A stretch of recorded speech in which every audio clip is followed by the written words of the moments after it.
Skin conditions can be notoriously challenging to treat and can cause considerable distress and discomfort to those affected. I'm Amy Skilton, and I believe that clear, healthy skin should be available to everyone. I'm a naturopath, herbalist, nutritionist, and qualified esthetician with 15 years of experience, and one of my areas of specialty is chronic skin disorders. Given the fundamental differences in presentation, etiology, and treatments, you'd be forgiven for thinking common conditions such as eczema, psoriasis, and acne are completely unique. However, there are some key underlying characteristics that unite chronic skin dysfunction. In August, I will be presenting a half-day seminar where you will learn practical guidelines to optimise skin health, and I will be covering ingestible therapies, topical applications, dietary interventions, and how to reprogram the gastrointestinal system to address the underlying issues. Seats are selling quickly, so be sure to book early to avoid disappointment. You can reserve your seat at bioceuticals.com.au/education/events.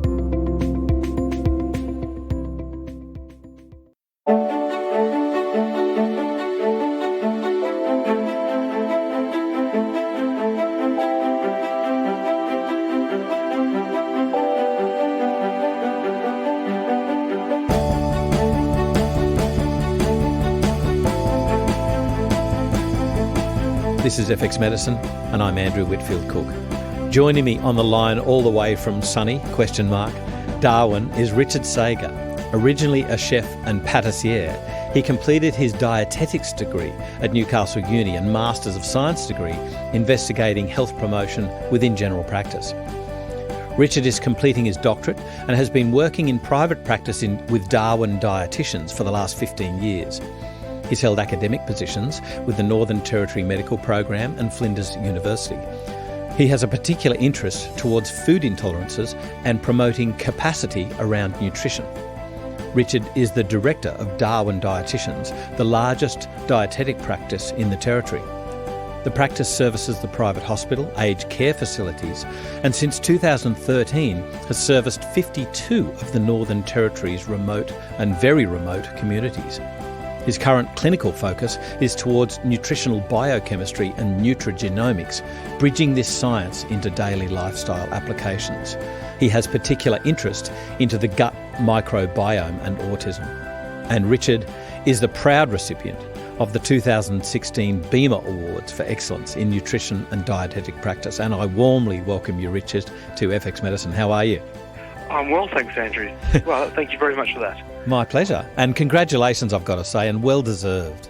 You've done a heck of a lot. Yeah, it's a great honour. Yeah, I really appreciate that. Thank you. Now, mate, firstly, you've got to take me through what is a pâtissier? What a weird word that is. So a pâtissier is someone who's done some patisserie work. There are people who've done work that can do baking and do cake shop work. Patisserie is more about a restaurant type of patisserie. So you go to those sort of fine restaurants and they've got these really quite ornamental food or desserts. That's the sort of a patisserie work that I've done in the past. Gosh, that was a long time ago, Andrew. Well, first thing there, I think, is I'm coming to your place for dinner soon. But anyway, now you've got an interesting career because you started as a chef and now you work as a dietitian. And I've got to say, often those two are a little bit at odds as to the health message that they impart. So tell me about this evolution. Well, I think I left school at 16, then to become a chef, an apprentice, and I worked in Canberra and other parts of Australia. And I think the science of food was always something that was very interesting to me. How food would come to form and create during the cooking or the manipulation process in the preparations of the food, and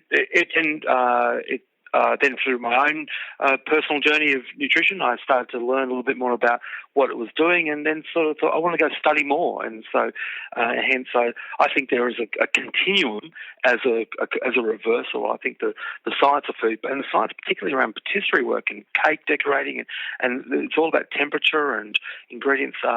It's very scientific, and so I've just gone and formalised that that industry into another area. So I've got to ask you, you said around Canberra. Are you from Canberra?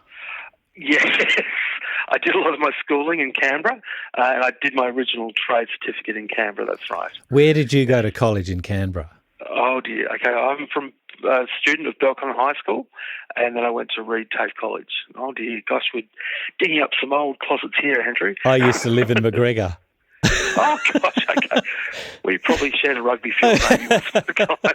I think you would have mown me down, son. You're a bigger lad than I. So tell me how this food preparation evolved into wanting to do dietetics as a career, though, because that's an interesting bridge. Yeah, look, it's a good question, and the way we manipulate food in the kitchen, we manipulate it to get people enjoying it. We look at all sort of areas of senses, from smell, presentation, visual presentation, and taste. And that's the science, and making that work that way. And then when you start to see food having a physiological role, there's a great deal more that you can learn. And so I think that's where I started to want to understand how that could happen and what was happening. And then and so hence I started looking into food science courses or food technology courses, and then ended up wanting to get into a dietetics degree at Newcastle University. So you've actually opened my, I should say, eyes, but you've opened my mind to how much work goes into being a chef. And you know, like we learned about it with these kitchen shows on TV and what they sort of enter into, but the actual real passion for really maximising not just the taste impact, but the visual and the smell and that olfactory sort of senses, how it can help with. You're actually getting me salivating here about. You're so right. I've got this perfect example in this little French patisserie I worked in the Rocks in Sydney. Yeah. We were instructed when we were allowed to bake the croissants, and it was just at sort of rush hour time where, and the owner would put the fumes, the exhaust fumes from the ovens onto the street, and the sales were intense. And so there are so many things that drive consumption of food, and that olfactory, the smell, would be a very important thing. And you know what it's like when you walk past Bunnings on a Sunday afternoon, they're frying barbecue onions and sausages. That drives a desire to eat. So there are lots of things we can do in the industry to cause people to eat other than just instructions. So that's an interesting area about how what stimulates people's want to eat. I think it's really interesting that my wife and I will walk past there. I go, oh, yum, I could do, smell those onions like that. And my wife is just totally turned off by that smell. It's really interesting. It's interesting, isn't it? There's a gender aspect to this. But the other, I think, good point you make here, Andrew, is about when we look at some of the public health nutrition stuff that's being done in the world, there's lots of hard work being done by dietitians and public health nutritionists and about informing what's appropriate eating for certain health conditions. But when we look at the Jamie Olivers, and they are doing a lot of work in changing people's food preferences about the whole area of upskilling. And this is something, probably one of the reasons why I left cooking altogether, was some of the places I was working at, we were buying tinned sauces, and we were buying bread rolls in, and even the food industry itself is becoming limited or sort of monocultured in a way, where we're losing diversity, and we're losing complexities in what we eat and what we're cooking. So and hence we lose a lot of food skills in that process. And I think what we see on the TV is this whole new area of media about people trying to get that capacity back into their kitchen and get them starting to have better skills in preparation. One of the challenges, I think, though, that we need to leap over is the aspect of time. Everybody's time poor, everybody's stressed. And I interviewed Pete Evans at the symposium. Oh, right. Yeah, and he was saying, like what I've prepared is these simple, delicious recipes. And I think That's the trick. Like Jamie Oliver. Jamie Oliver, one of the things that I love about that bloke is he just chucks it on a board. There's none of this, and yet it's just gorgeous. Like it's no days of preparation. It's simple, good food. Hugh Fernsley, Livingston, River Cottage. Yep. Things that he does, and you're just drooling at the mouth when I'm looking at those sort of shows. There are many foods that don't need lots of manipulation, and all that stuff I did in those crazy little restaurants years ago was exaggerated and unrealistic. And the stuff that we just need to do is just crack a lettuce, cut a cucumber, open up a carrot, these sort of things that we can do, and it's about just building confidence again. And if it doesn't look like the photo in the picture, that's okay. It'll still taste good, and it's about having that confidence that you can do it. And I remember I went to a dietetic conference many years ago, and I remember Rosemary Stanton saying once, we used to spend 30% of our time and 8% of our budget on food, and now we're spending 8% of our time and 30% of our budget on food. Wow. We're relying, the whole dynamic of the kitchen has changed, and you look at the design of kitchens today in modern houses, and they're just sort of this galley or a little bit of a bench with a microwave and an area for a fridge, where the kitchen should be the centre of a house, where everything, there's so much more that happens around eating than just eating. The conversation, social, the social stuff, the dynamic, and I hope that changes in the future, where we now realise that we've made mistakes in the way we design a house, I guess.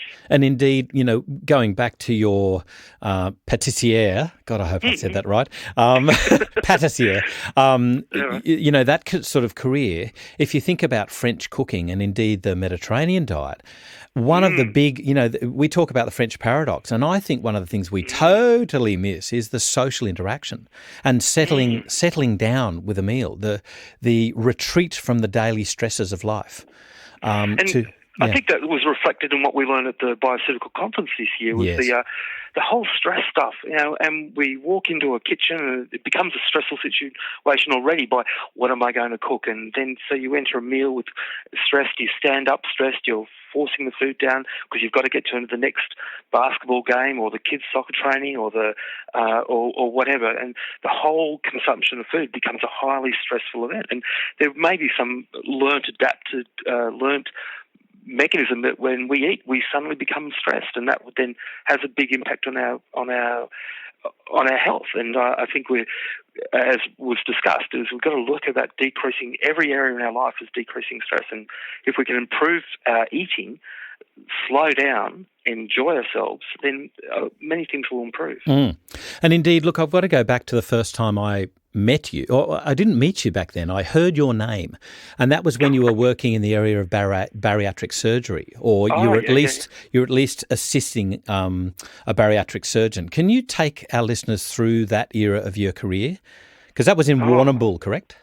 Was Windy Warrnambool many years ago. Yeah, so I just graduated as a dietitian then, and was working for Flinders University at their a rural health area, rural health department, and was doing some part-time work as a dietitian. And there was a bariatric surgeon who was just starting some bariatric stuff, and he was quite new to it, and I was quite new to it, and we met, and he said, look, I need a dietitian, and can you help me out? And I, of course, agreed. And but I'd started to get a little bit more involved in, I guess, integrative nutrition, or at least a biomedical approach to it, and recognising the need to improve the liver and liver health at a time where people were going under some quite risky surgery for weight management. And so at that stage we started using some supportive nutrients to help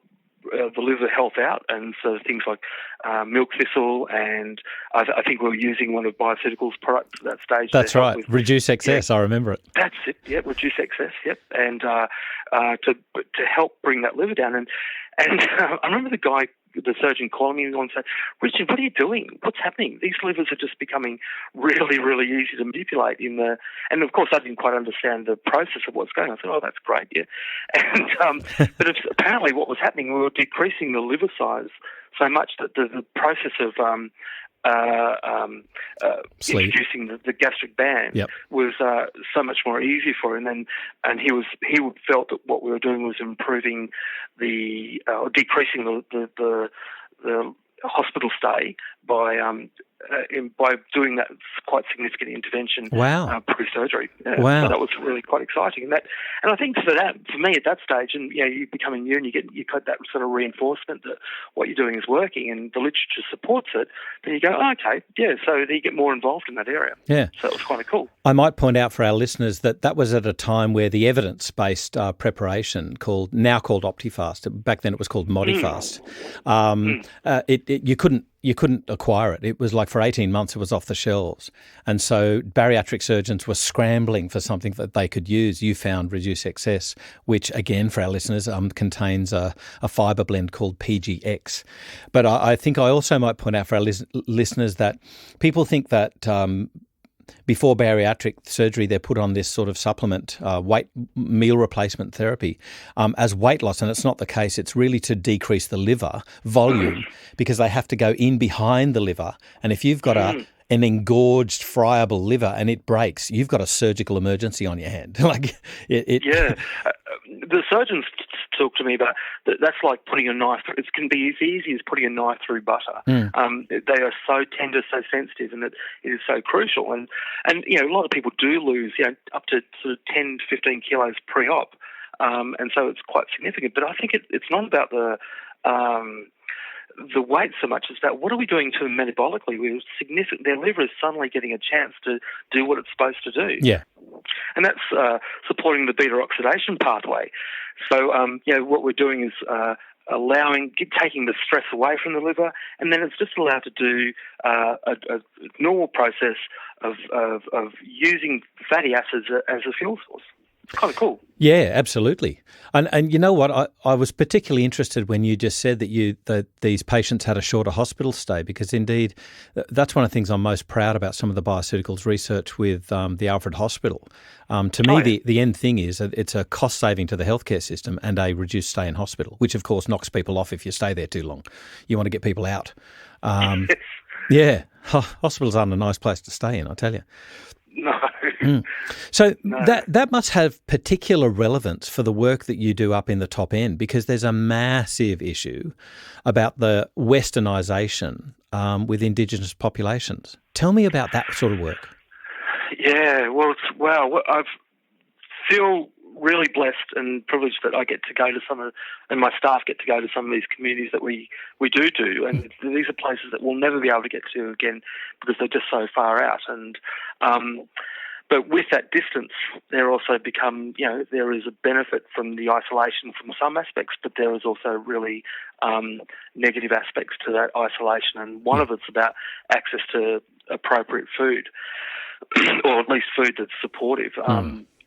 It's a really challenging environment to work in that we can offer direction and we know what the best things are to do, and offer the people that live and work in remote areas. But what we say does not often transfer into action, because it's about this really complicated thing called access.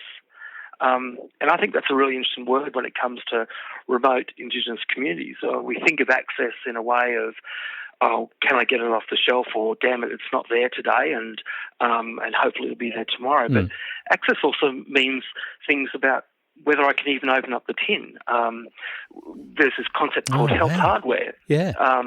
And health hardware we know is like a washing machine, toothbrush, those sort of things that keep us healthy. But health hardware for some people is also known as a tin opener. Right. So there's no point giving us a nice tin of tuna where you can't open it anymore, and so it becomes a pointless advice for some people to say have a tin of tuna or open up a tin of soup, and because they can't access it. Yeah. Yeah, and the other areas of access, so there's a health hardware issue, there is an access to the actual product itself, but also access to it from a culturally appropriate area. So this is a really funny thing. When I first got into this community, this was a work in remote areas, I was told there are baked bean communities and there are spaghetti communities. I thought, what does that mean? How does that make sense? Yep. And so, but it's quite true. There are communities that love baked beans, and the shops have got baked beans, and there are communities that only eat tin spaghetti.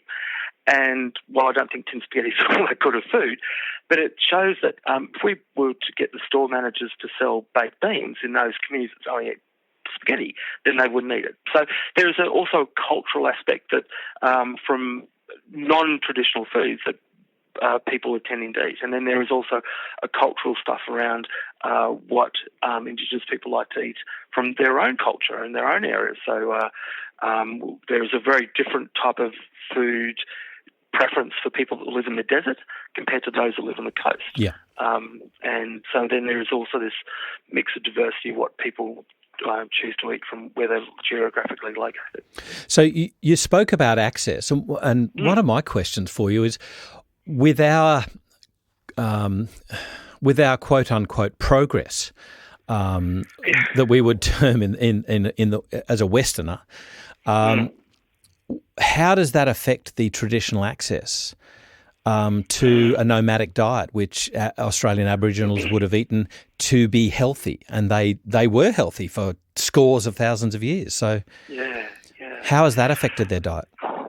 Look, I need to preface there are lots of people out there doing lots of good work and much more informed around this than I am. But what my observations are that access, the providing access to a Western food may, for some communities, actually interfere with accessing more traditional food. But unfortunately, for some locations, particularly around the desert areas of Central Australia, they're losing a supply. The wallabies are further away, so they're harder to catch. In the coastal regions, we're getting a few more crocodiles. Is probably one of the things that's probably an issue. And so the quantities of local food supply is becoming less. So the need for more westernised or commercial foods is greater because it's not about a community that's just isn't prepared to go and catch. It's actually quite harder now to catch, and that's, I think that's no fault of anybody's, but just an environment that's getting overutilised. So it's interesting stuff. It's more than I really feel that some of the nutritional issues in remote settings are not so much a nutritional issue. It's more of a social issue. This is a social issue that we're just not valuing or putting infrastructure into remote communities enough for them allow them to be sustainable or self-sustaining. No, I think one of the major issues is that the infrastructure that we do put in is Western. It's not Indigenous based. It's to make us look good. It's to make us feel good. That would hold well. That's a whole other podcast. So tell me about your interest in integrative medicine, nutritional biochemistry, because that's something that's, it's normally frowned upon by, let's say orthodox dietitians. But there seems to be this breakout. There seems to be this start of an acceptance. Yeah. Look, I think as I've listened to, and I'm so many of your other speakers on this show, a lot of us come to this from our own personal needs, and where traditional medicine isn't cutting it, and we feel like we should know this stuff, and I was trained in this, why isn't this working for me? And so then we go seeking elsewhere. And so I'm of the same generation, I guess, where I had a daughter that was quite sick and traditional medicine wasn't helping, so we looked into some other areas, and a lot of it was about just dietary manipulation and introducing of some good probiotics, as again we've learnt last 2 weekends ago at the Bioceticals Conference. So that's where it stemmed from, and then so it became hence you just start to read into it and get more involved, and And I don't think there's a lack of evidence around there. I think the evidence is quite strong. It's just what you're trained to look into as a dietitian. You're trained to look at these journals, like I guess a cardiologist is trained to look at their journals, and a GP is trained to look at their journals. Traditionally, dietitians are trained to look at certain journals, and that's where we read our evidence and work from. And as you start to are forced to, in some cases, to read outside of those areas, then you become more exposed, and you see that, and the feedback you get from your patients is what drives you to keep going in this area. Richard, I get that dietitians want, and indeed must be, evidence-based as part of their registration. But why, when we're facing such a calamity of health issues on a population basis from our previous dietary guidelines, why is there such dogma to exploring new information, new options? Look, that's difficult. I find that in some ways I'm asking the same question myself, so I'm not sure whether I can give you an accurate answer, other than to probably say that we are the Australian Dietary Guidelines is something that we're taught throughout our whole training, is the point in which we reference from, and I think that we're holding on too much to that bit of evidence, and maybe, well, I think you've said it yourself, Andrew, that we're starting to experience and see that there is more to this than just the ADG, the Australian Dietary Guidelines, and that there are other areas in work, and I think it's changing. I think it's evolving, and I think that will continue to evolve, and we'll start to be a bit more accepting and see the evidence. I mean, the other problem with this is, I guess, is when thinking about that now, it's really hard to generate evidence around nutrition. I remember you mentioned to me earlier off this cast that we were talking about the heart study, the Sydney Heart Study, and how they looked at the linoleic acid, and maybe that's not as good as we thought, or at least the polyunsaturated fats isn't as good because of the omega-6s. And it's so difficult to generate research around nutrition when we don't look at nutrients, we don't eat nutrients, we eat food, and that whole, there are so many variables that interfere with a person's health, and when it comes to nutrition and lifestyle choices, that it's hard to isolate. So generating evidence that allows us to feel comfortable about the advice that we're giving is often difficult to come by. I've explored this option that I'm going to mention with other podcasters, and that is basically that you can eat a paleo diet badly. You can eat a Mediterranean diet badly if you bolt your food and don't exercise and eat it when you're stressed and don't have any social engagement. So I think it's more than diet. It's more than just the food. It's why we're eating, how we're eating. I had a very interesting podcast with Dr. Deanna Minnick where she basically put the spotlight on me. That was a bit challenging, but anyway, on the motives for eating, and it was like, but I think it's more than just the food we eat. It's why we're eating it, when we're eating it, how we're eating it. Yeah. So getting back to that work in the top end that you do, when we've got this social isolation, which was fine when Indigenous peoples were normally nomadic and could go wherever they pleased, and there were hundreds of tribes throughout Australia. And now it's sectioned off because there's property owned by, graziers and things like that.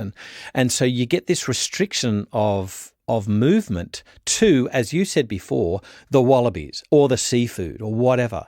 So therefore we're making them, and you could say no fault of their own, our own, whatever. I guess that's progress. That just is. Well, it is. Everybody wants to live somewhere. So but that basically forces the Indigenous populations into eating westernised food. So, but is there any attempts to regain that traditional nomadic diet? Yeah, there is, because we're. It's funny you sort of talk about that, because there is now a sort of is, and from a cosmetic point of view, there's this sort of trend to eat bush food, and people are starting to commercialise Right. that, and you'll see bush tucker restaurants and stuff like that. So there is this acceptance that's happening. But from the places where it matters, there is, and the public health nutritionists that work in these areas are really strong in trying to advocate for buying or eating bush tucker. Yeah. And that's often in the graphics that they put across and in the literature they put across. Let's look for bush tucker before we go to the store. Right. And what can we get? Where do we get our iron from instead of getting it from the store? So there is a lot of work in this area of trying to recognise and re-engage communities with local food sources and local food supplies. So I think it's happening, and it just takes a long time and for that sort of stuff to take residence. Because, I mean, you and I don't think we're any different, really. If I've got to go and catch a barramundi from the foreshore of Darwin, or I can go to the local fishmonger and grab one, I'm going to go there. And if they don't have any, then I may end up buying a bit of flake or a dodgy piece of fish or even some fish and chips. Yeah. So there's the reality that humans are quite convenience-based, Yes. and we're seeking all these convenience options. And when things become too hard, we are forced to go and choose an alternative, and often that alternative is not the best one for us. That's an interesting thing. You basically gave a stratification of the convenience. What do you go down from the more natural that you had to work for to the intermediate where you had to go and buy the fish to the fish and chips? It was just somebody else prepares it and makes it for you. Yeah, I think we are all suffering that at all levels of society, and I just don't think we can solely allocate it to the Indigenous group. I think that's what explains what you were saying about Rosemary Stanton, that 8% of budget for food versus 30%. Forgive me, what was it? 38% for your money and 30% of your time. Yeah. And now Time. 30% of your money and 8% of your time. That's right. So we're becoming more convenience driven, and yeah. So instead of mum sort of knocking off work or not even working, and she would start cooking dinner around 3:00, she's now rushing in with the kids in the car and trying to grab something and throw it in the fry pan or the microwave, and let's get them fed into bed within half an hour. Yeah. It's a very different way of eating. Tell me about your experiences being a white man, going or trying to help Indigenous folk, because there was a traditional mistrust of white man medicine. How do you get the message across? Well, I still think there is that definite cultural divide between the two cultural groups in communities, and I feel sometimes I should be going into these communities with a passport, because I could be sometimes I don't even feel like I'm living in Australia, because it's such a foreign area for me, coming from an urban setting.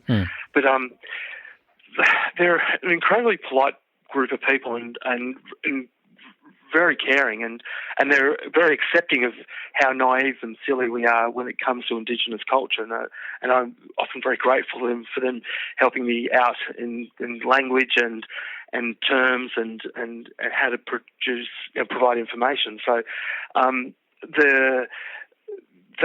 my experience is that when I've gone to a remote community, they've been really keen and willing to talk to me and listen to what I've got to say, but they're very. The cultural law is still quite strong when it comes to just simple things like a man offering a female advice. That's Right. Some cultural stuff that you need to be very aware of. And when it comes to women's health issues, you're probably best not doing it. Even a man's probably not best even doing it, because it will be met with some shame or some awkwardness, and it won't be received well. So there's some very simple cultural stuff that you need to be aware of, Yes. and facilitate, so the information can be transferred and the directions can be offered. So I love going out there because because it's such a beautiful area of the world, and the people are generally really, really keen to engage with you. What population group would take up most of your practice, though? So now at the moment, I've probably don't do so much remote work as I'd like to, and I give that to my staff, and so I'm now doing a lot more sort of, I guess, irritable bowel syndrome. I work in areas of autism, and the methylation work. I'm doing a fair bit of work in nutrigenomics and methylation, and so that's now becoming a predominant part of my work at the moment. Yeah. You mentioned autism, and that's a particularly challenging area of work, particularly when you're dealing with both the kids and the parents. How do you manage that one? So, yeah, look, it's there's the theory and there's the practice. Yeah. And so theoretically we know how to help people around trying to clean up the diet and clean up the nutrition and offer better foods. But the application to that into somebody's household and somebody's family, when the child with autism is not the only child in the family and there's 4 others that have got their own needs, is really, really difficult. And I think that's where I guess my cooking skills comes into play a little bit, and giving direction on how to make this sort of bit more convenient, how to make a meal faster to make without having to have that too much of that convenience factor there. We've got to make it easier and quicker, so it's not a burden, and it doesn't make the child whose diet you're trying to influence stand out too much from the rest of the family. And, for example, a simple thing, like in some cases we try to get gluten and dairy out of their diet and see what effect that has for a child with autism. Yeah. And so you give an idea of how to make a lasagna, a gluten and dairy-free lasagna, and that can be achieved in exactly the same way as if you were making it without that restriction. So I think giving not only the direction on what sort of diet you need to use, but also how to make it happen. And I'm a regular. I know you've interviewed these people before, but the Victus Health website. Yes. I'm a regular user of that. I love that. To be.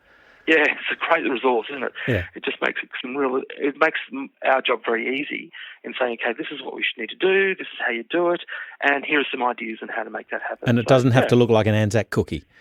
It can look like an Anzac. Exactly. Yes, it can look like whatever you want to make it look like. So how do you get over the hurdle, though, of this, dare I say the word, addiction to gluten and or dairy with ADD, ASD, autistic kids? Yeah, well, we generally I firmly first say you're either going to go cold turkey or you try and wean it out. Yeah. And I think most parents that are at a point where they just want to give it a go will do the cold turkey thing. And so it's just stopped. So and they have to deal with sort of 3 or 4 days of serious tantrum. Yeah, absolutely. Things like that. So one thing that we do is, like, I tell people to go and get the milk carton, for example, and put a non-dairy milk into the milk carton, like an almond milk or rice milk or whatever, and put that into your normal milk carton, so at least that looks the same. There's the stuff coming out of it is of a white colour, and it came out of the same milk that we did last week. And so, as far as the child's concerned, it's still dairy, and it may just taste a little bit different, but it's still the normal stuff. So you mimic or you mock up normal eating patterns, but with alternative food sources. You manipulate the flavours, and you've got to really put a lot of powerful flavours in there to help the child deal with the changes. And so, and that could be adding, which is sometimes not a good thing, but salicylates, and so lots of tomato to help, and tomato paste, and help to really bring stimulatory flavours out for some children. And for other children, you've really got to bland it out so it isn't too stimulatory. The other thing I found successful is recognising texture. If the child is a crunchy kid and likes crunchy food and crunchy things, then you got to make sure there's crunch there. Otherwise, it'll just be like the meat. That's interesting. Yeah, or if they're a soft palate, then there's no point giving them sort of gluten-free cornflakes, because it'll be like eating gravel, sawdust, or rocks. So, and they won't be able to tolerate that. So not only is it the taste and the flavours that need to be interfered with or influenced, but to adapt to maintain some similarities, but also textures, and including that in the recipes that you offer and direction you give. That's really, really good advice. Wow.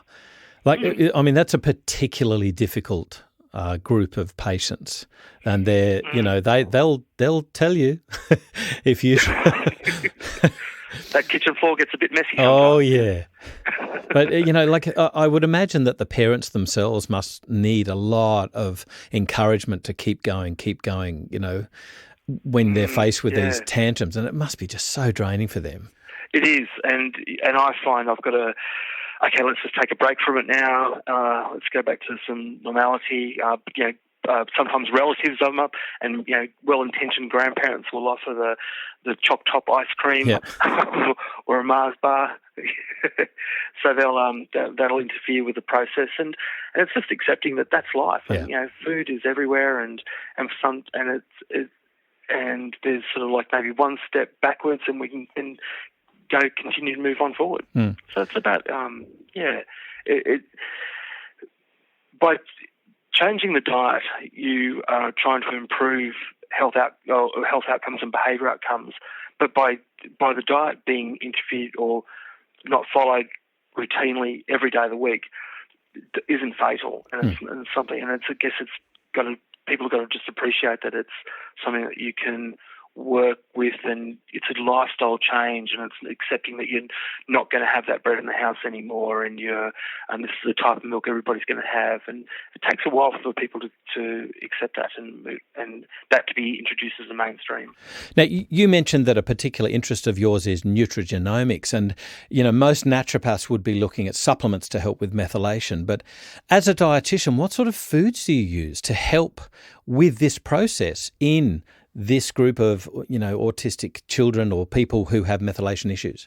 Yeah, well, the things that we do is, particularly with methylation, is just how can we mainly influence the folate access? And so where can we get folate from? And we know that there are mainly three types of folate, and there's the folic, folinic, and 5-methyl tetrahydrofolate. And so if there is a methylation issue, then we and with the MTHFR variation, then we help people instruct on where to minimise exposure from that sort of artificial or form of folate, being the folic acid. Yep. And then we look at ways of getting more of the other types of folate in their diet from the natural sources, I guess is what I'm saying. So that's sort of dietary stuff, and how to protect that folate, because we know when you cook it, you can stuff it. So This is where I was going. With it. Like, how do you actually get that into people in appreciable amounts to affect a change? So you're mainly looking for raw versions, and how to make a recipe with broccoli that doesn't need to be cooked, or protecting the blood, or protecting the broccoli so it doesn't get overcooked. Using chickpeas. Chickpeas is a great source, and so you don't need to boil chickpeas to the billio. You can just soak them for a few days in the fridge, and they'll become tender, and you can blend them up, and you've got a great hummus. So we don't need to be always cooking food to hold on to the nutrients there. And a little bit about, we've probably heard it commercially about having a raw diet, and picking up on aspects around that about trying to access folate from raw vegetables. The other area is looking, sometimes people have got better needs for methionine in their diet, and how do we get methionine in?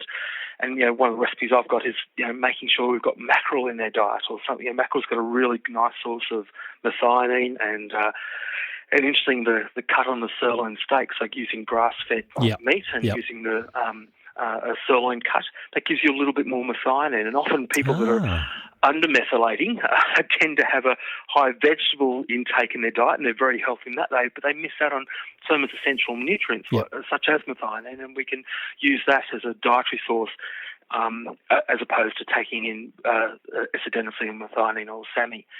But sometimes it's a bit of both, and we use a little bit of supplementation in SAMe, as well as giving a dietary source. And often in my practice, I will ask them to take some SAMe just to appreciate what that can do to help them with their mood or their thinking, and that way then they can then say, okay, that sounds good, and they give it a go and they feel better, and then we get them to focus on more of those types of foods. So sometimes you can use nutrients as a catalyst to influence dietary change.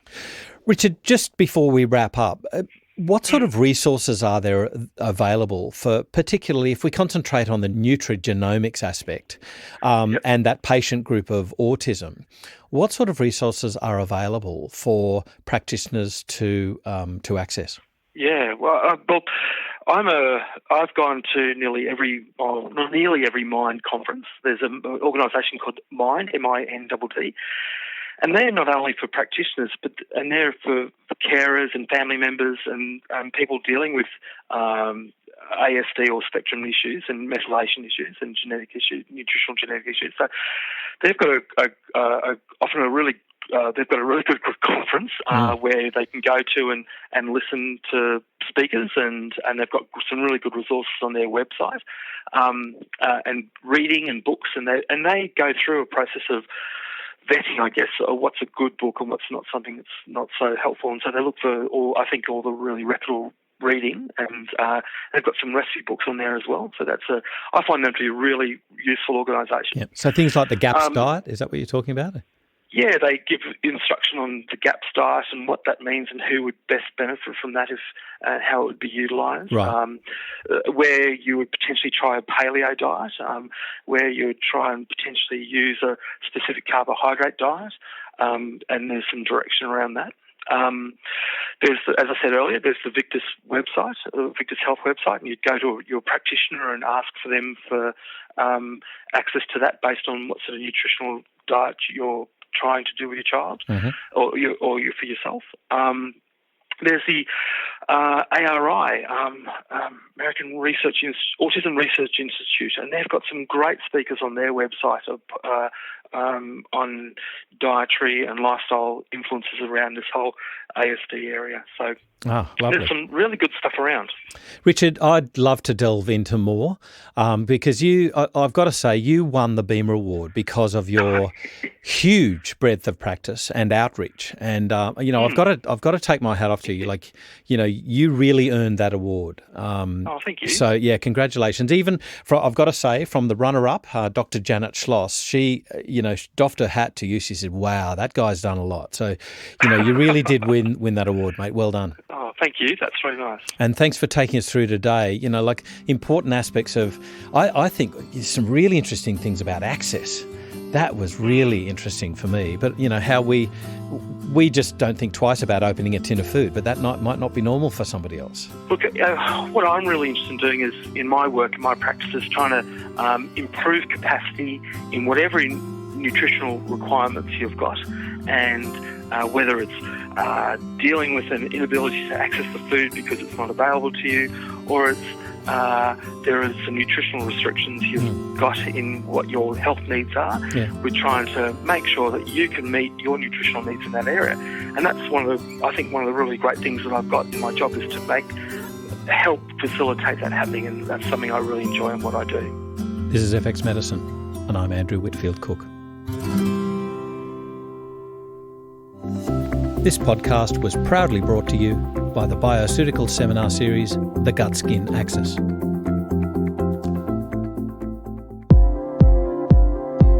This is Andrew from FX Medicine. We thank you so much for your support over the last 2 years. We'd really love to remain clinically relevant to your practice. So if you know of an expert in some area, please let us know. You can contact us on fxmedicine.com.au, Facebook or Twitter.